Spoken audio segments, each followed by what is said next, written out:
Дождик, дождик, кап, кап, кап, мокрые дорожки. Такой дождик пошел, уже сильный. Сейчас уже под ним не походишь.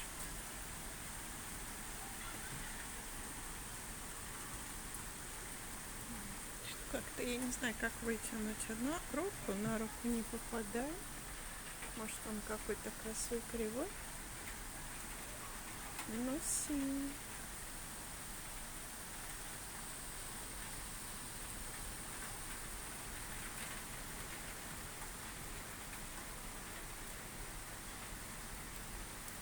Вот вам и середина августа. Рябина уже красная. Дни стали короче. Смотрите, небо какое серое.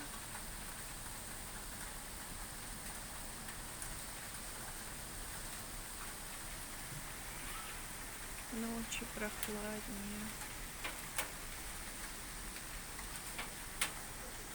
Многие любят спать, когда дождь стучит о вот эту оцинкованную крышу.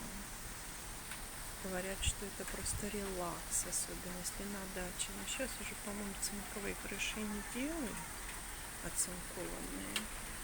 Но те, у кого старые дачи, говорит, это такое наслаждение спать, когда стучит, когда вообще за окном дождь,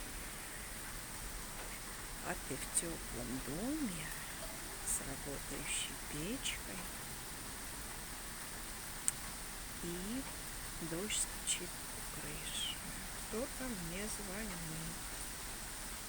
Прошу прощения.